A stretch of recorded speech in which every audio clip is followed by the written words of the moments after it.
the various procedure which will be used for raising microvascular flaps in the living body as well as in human cadaver. The types of the microvascular flaps are you can use the free extremity of the body and also part of the trunk. In the living person, if you are performing the raising microvascular flap, first we have to visualize the presence of the vascular pattern in the human living individual with the audible Doppler method. Microvascular flap will be used for the reconstructive purpose of the head and neck region and also intraoral region. So the type of microvascular flap raisings are in the upper extremity we can select the lateral forearm radial flap. The second one is lateral arm flap.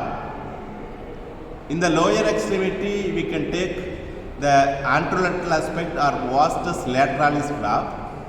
Then in the leg region we can take fibular flap.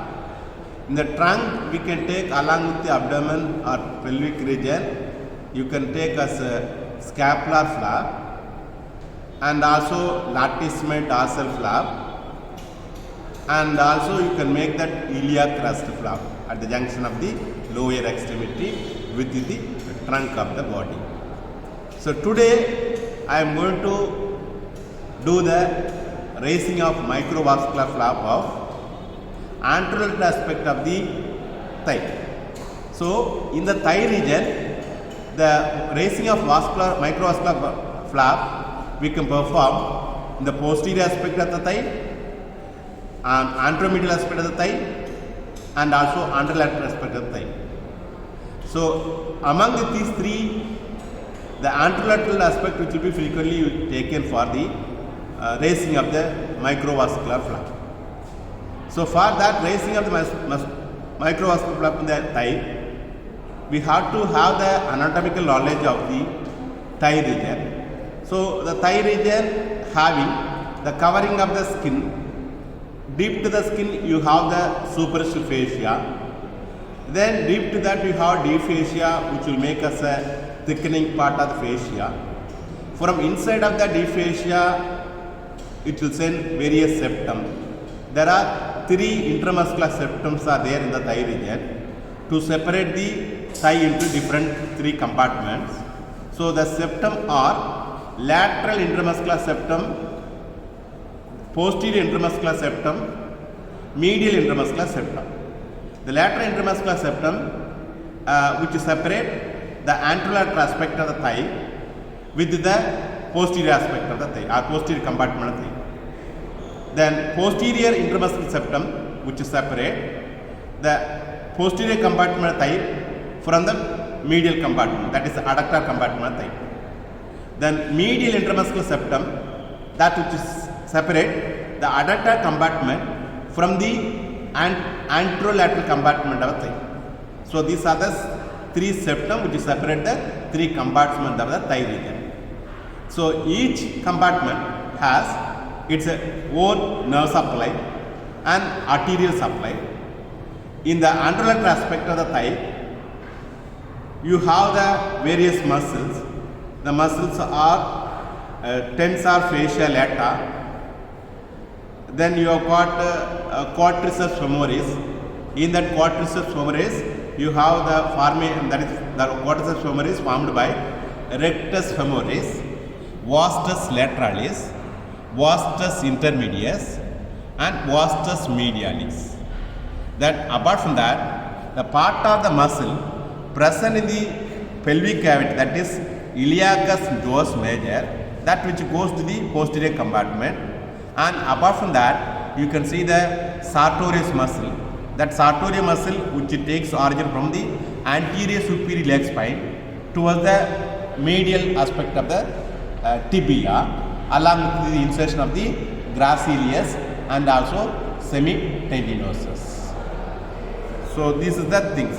Now, while making that flap raising of the anterolateral aspect, see, first you have to see in the living condition if you are performing for the reconstruction purpose, the donor part of the thigh should be visualized by the audible Doppler studies. So you can see the pattern of the vasculature. So the lateral aspect of the thigh or anterolateral aspect of the thigh, the predominantly which is supplied by the branch which comes from the descending branch of lateral circumflex femoral artery. Lateral circumflex femoral artery. So that is lateral circumflex femoral artery. In turn is a branch of arteria profunda femoris. Arteria profunda femoris. So arteria profunda femoris is a deep branch of femoral artery, that which takes from within the femoral triangle, so outside the femoral sheath or inside the femoral sheath. So that vessel which passes just below the rectus femoris and anterior to the lateral intramuscular septum or deep to the vastus lateralis. So that structure we have to identify. So when you are identifying the cadaver, we can perform the two type of the flap raising the anterolateral aspect in the cadaver. You can raise only the skin excluding the muscle, or we can make that flap pedicle along with the muscles and cutaneous tissue. So myocutaneous flap as well as fasciocutaneous flap. Fascia along with the skin. We can have the two type of the flap raising procedure. In that, while performing that fasciocutaneous flap, the part of the muscles you have to remove or retain within the location. Whereas in the myocutaneous flap, you have to locate the presence of the cutaneous perforator. That perforator and all, it is comes from the descending branch of lateral circumflex femoral artery. Lateral circumflex femoral artery. So carefully you have to notice the presence of the cutaneous perforator. So how you have to make that? First you have to make incision in the upper part as well as the middle part of thigh, because thigh can be divided into distal 1/3, middle 1/3 and proximal 1/3. So in the proximal 1/3 you have the presence of the tensor fascia lata. Then in the distal third you have the presence of the part of the muscle belly as well as the tendon, that which continues with the lateral aspect of the fibula ligament. So that is the patella ligament. So in between that level, nearly 12 to 15 centimeter or a little bit more, according to our choice of the thickness, we have to make the incision. So just you can start from the midpoint between anterior superior iliac spine with the lateral margin of the patella. So in the midpoint, you have to proceed towards the cranial, towards the caudal. In the caudal, when reaching the caudal, you should not cover the distal part of the thigh. So mainly you have to cover in the middle part of the thigh as well as the proximal part of the thigh. So you have to make the incision. So after making the incision, you have to notice the presence of the deep fascia. That is the fascia you have got as a modification. That is as the deep fascia and the lateral aspect, we can call it as fascia lata. So that fascia lata, in turn it will be get modified as a thickening part to make that stability of the thigh in the knee joint. So that what we can call it as iliotibial tract. Iliotibial tract. So before making that incision, you have to have the keen observation on the presence of cutaneous perforator. So the perforator, it consists of the branch of the descending branch of the lateral circumflex femoral artery. Along that you have got vena committents. So you have got two vein concomitants. Apart from that, you can have the motor branch of femoral nerve. Motor branch of the femoral nerve. So here already I have traced here one cutaneous perforator. One cutaneous perforator. Okay. Then I made the incision of the fascia lata, because from the fascia lata, the deeper part, you can have the attachment of the vastus lateralis. So in that intermuscular septum, you can have the anterior border of the vastus lateralis. Even the rectus femoris you can have. So in this level, I would trace the perforator, deep perforator, that which bears the middle part of the vastus lateralis muscle. Are you able to see? The perforator, vastus perforator which bears the vastus lateralis. Vastus lateralis muscle. That vastus lateralis muscle taking origin from the lateral part of intertrochanteric lion and also part of the superior iliac spine. Below that, then gluteal tubercle, then deep fascia, fascia lata. So after taking origin, which descend downwards, get merges with the common tendon as a tendon of cortices femoris, along with the rectus femoris tendon and vastus medialis and also vastus intermedius. So that which goes get merges are attached with the over the patella and continues the patella ligament. So that patella ligament get attached with the tibial tuberosity. Tibial tuberosity present in the tibia. This is the vastus lateralis. So we have to separate vastus lateralis from the rectus femoris. Rectus femoris. Rectus femoris.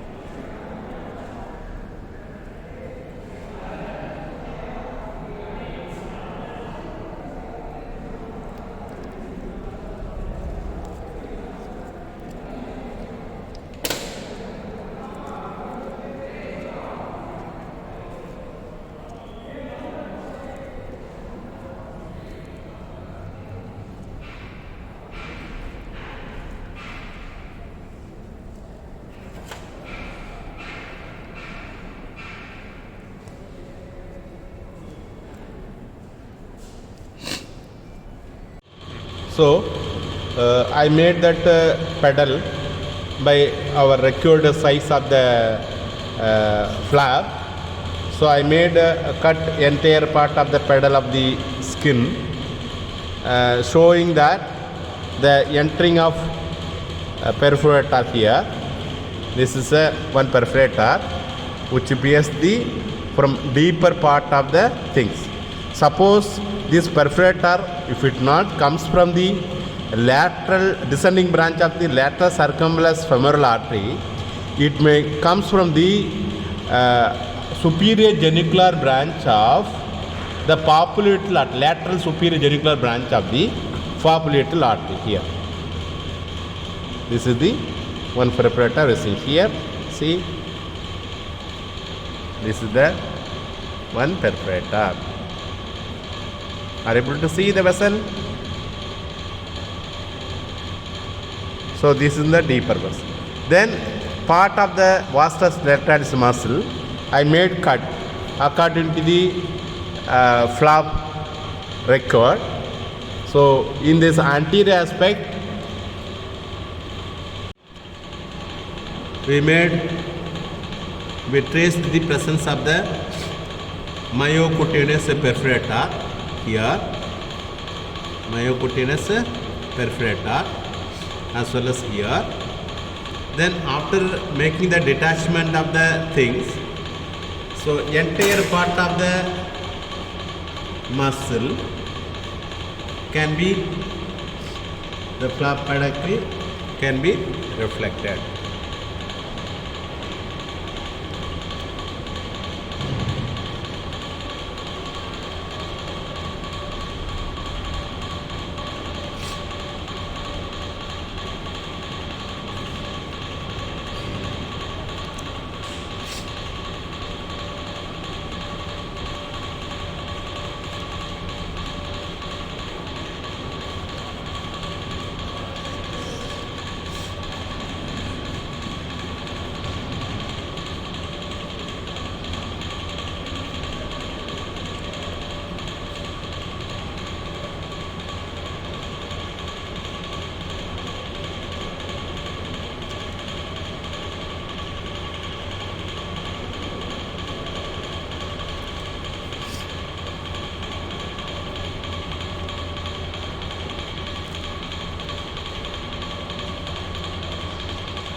So here also one perforator you can see here.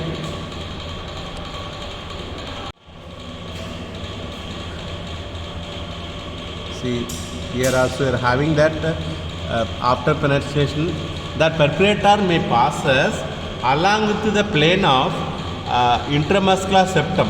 So that perforator, what we can call it as septocutaneous perforator. Septocutaneous perforator. Apart from that, in certain region, the perforator which will passes along with the muscles to suppress or to make that vascular pattern in the skin.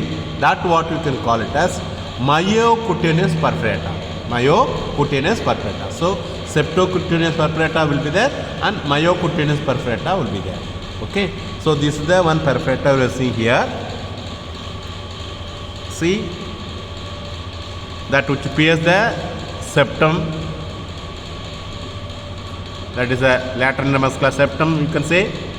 It will enter into the vastus lateralis, then it will come in the skin pedal. It will come in the pedal. So it may blend in the muscle as such, or you can see in the skin of the flap. You should see clearly.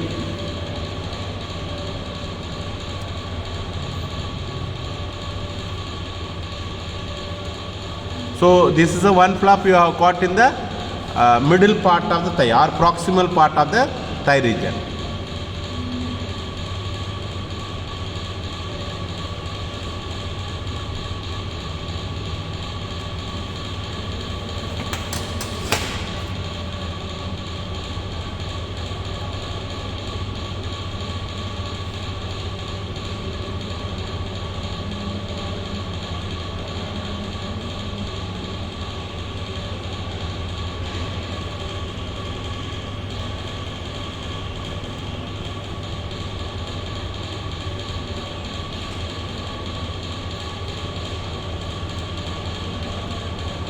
Okay, see here, all of you come and see. Yes, even part of the vessel has been cut here, but you can see remaining. So that perforator usually it will accompany the artery, one perforator artery, along with the concomitant veins, and also the motor branch of the femoral nerve. Motor